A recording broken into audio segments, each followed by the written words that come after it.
اپنی جیب سے رومال جو نکالا تو اس کے ساتھ لیمو بھی جیب سے نکل کر زمین پر گر پڑا۔ لڑکی ہکا بکا رہ گئی اور نفرت سے نوجوان کی طرف دیکھ کر بولی، اچھا آپ نے مجھ سے جھوٹ بولا، لیمو آپ نے جیب میں رکھ لیا تھا اور مجھ سے کہہ دیا کہ میں نے ندی میں پھینک دیا۔ آشرم میں رہ کر آپ نے اتنی بری بات کی، میں باپو سے کہوں گی کہ آپ جھوٹ بولتے ہیں۔ یہ کہہ کر وہ بھاگی اور سیدھی گاندھی جی کی خدمت میں پہنچی اور ان سے کہہ دیا کہ فلاں آدمی نے اس طرح جھوٹ بولا۔ گاندھی جی نے کہا، ہم معلوم کریں گے کہ کیا بات ہے اور کیوں انہوں نے جھوٹ بولا۔ شام کو دعا کے بعد گاندھی جی نے اس نوجوان کو بلایا اور اس سے پوچھا کہ کیا بات تھی۔ اس نے سارا قصہ سنا دیا اور کہا یہ سب مذاق تھا۔ گاندھی جی نے مسکراتے ہوئے اس سے کہا، دیکھو آئندہ سے اس بات کا خیال رکھو کہ بچوں سے مذاق میں بھی جھوٹ نہ بولو۔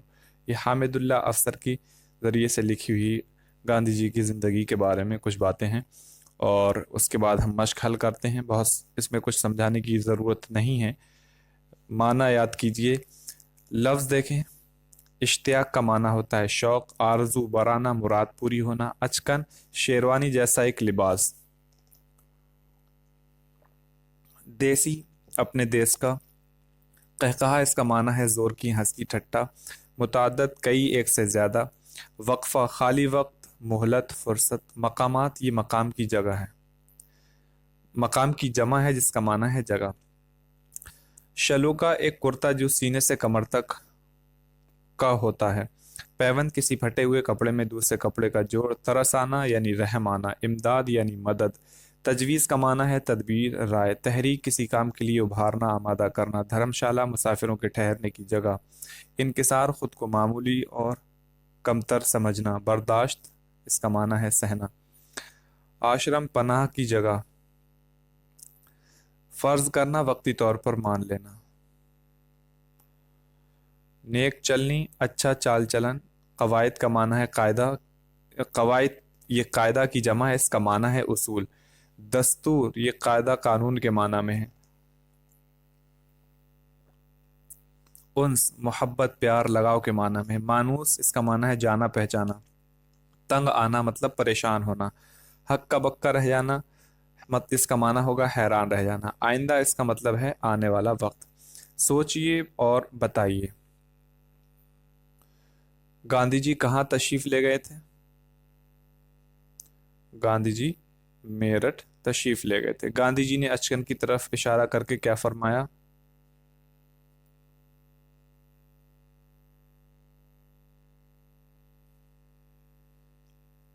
دیسی کیوں نہیں پہنتے؟ سوال نمبر 3، گاندھی جی نے کہا کیوں لگایا؟ گاندھی جی نے کہا لگایا 4 چیزوں کے بارے میں سن کر۔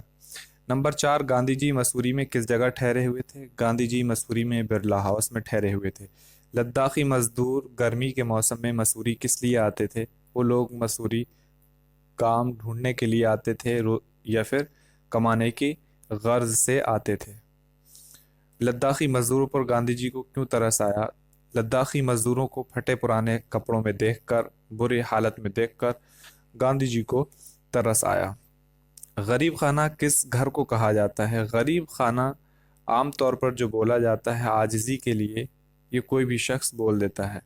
مطلب کسی بھی شخص نے کہا کہ آپ ہمارے غریب خانے پر تشریف لائیں عاجزی کے طور پر، اب وہ چاہے وہ شخص امیر ہو یا غریب، کوئی فرق نہیں پڑتا، اس کا استعمال وہاں صحیح ہوگا۔ اور اگر معنی کے اعتبار سے دیکھیں گے تو غریب خانہ کا مطلب ہوتا ہے کہ غریب کا گھر۔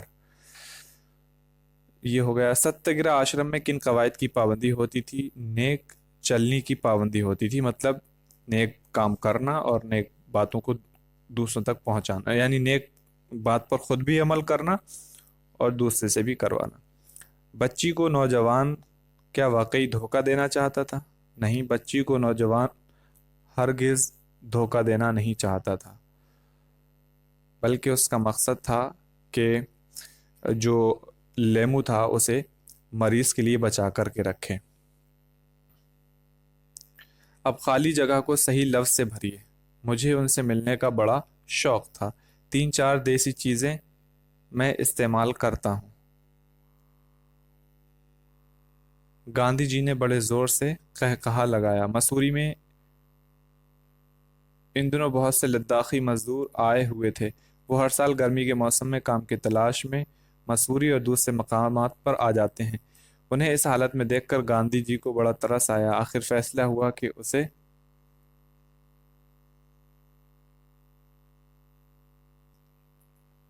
دھرم شالہ کہا جائے۔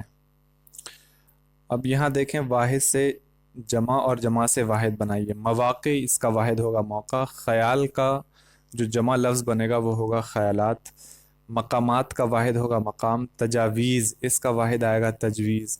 عمارت کے لیے اگر ہم جمع بنائیں گے تو عمارت کی جمع ہوگی عمارات یا عمارتیں۔ ترکیب، تراکیب کے معنی میں ہوگا۔ ترکیبوں بھی بولتے ہیں لیکن تراکیب اس کی صحیح جو لفظ ہے جمع کا وہ ہوگا۔ اتفاقات، اور اس کے بعد ہم دیکھیں گے نیچے دیے ہوئے لفظوں کو جملوں میں استعمال کیجیے۔ اب جملوں میں استعمال کرنے کے لیے طالب علم ہے وطن، آپ کہہ سکتے ہیں میں ایک طالب علم ہوں، ہندوستان میرا وطن ہے، میں کوئی بھی موقع گنوانا نہیں چاہتا۔ اس پر اضافہ یہ کہ آپ خود محنت کریں۔ خدمت کرنا دوسروں کی اچھی بات ہے۔ تعمیر نو ہر انسان کی سوچ میں ہونا ضروری ہے۔ یہ تعمیر نو کی سوچ انسان کے لیے ضروری ہے۔ غور کرنے کی بات، گاندھی جی میرے وطن میرٹھ میں تشریف لائے۔ اس جملے میں تشریف لائے گاندھی جی کے لیے استعمال کیا گیا ہے۔ اس کے معنی ہے گاندھی جی آئے۔ اس بات کا خیال رکھیے کہ خود اپنے لیے تشریف لانے کا لفظ استعمال نہیں کرتے۔ یہ اشارہ کیا گیا ہے ادبی اعتبار سے کہ بہت سی چیزیں ایسی رہتی ہیں جو ہم دوسروں کے لیے استعمال کرتے ہیں لیکن اپنے لیے استعمال نہیں کرتے۔ جیسے ابھی بتایا غریب خانہ، تو غریب خانے کا لفظ آپ اپنے لیے تو استعمال کر سکتے ہیں کہ آپ میرے غریب خانے پر تشریف لائیں، لیکن آپ یہ نہیں کہہ سکتے کہ ہم فلاں کے غریب خانے پر تشریف لے گئے، کیونکہ آپ کو حق نہیں ہے کہ کسی دوسرے کو غریب بولیں، یا کسی چاہے وہ غریب ہی کیوں نہ ہو، لیکن آپ اس طریقے کا لفظ ادبی طور پر یہ کیا ہوگا، ادب کے خلاف ہوگا۔ ایسے ہی تشریف لانے کا جو لفظ ہے وہ ہم دوسروں کے لیے تو کہتے ہیں کہ فلاں صاحب ہمارے یہاں تشریف لائے، لیکن ہم یہ نہیں کہہ سکتے کہ میں وہاں تشریف لے گیا۔ اگر ہم اس طریقے سے کسی کے سامنے بولتے ہیں تو اردو زبان کی سمجھ رکھنے والا بچہ بھی ہماری اس بات پر ہنسنے لگے گا۔ تو بہرحال یہ اس بات کا خیال رکھیے کہ خود اپنے لیے تشریف لانے کا لفظ استعمال نہیں کرتے، بلکہ یہ لفظ ہمیشہ احتراماً دوسروں کے لیے استعمال کیا جاتا ہے۔ ریسپیکٹو وے میں، عزت کے طور پر ہم دوسروں کے لیے استعمال کرتے ہیں۔ سبق میں نوجوان کے لیے فلاں آدمی استعمال ہوا ہے۔ اگر کسی شخص یا چیز کا ذکر اس کی غیر موجودگی میں نام لیے بغیر کیا جائے تو اس نام کی جگہ فلاں استعمال کرتے ہیں۔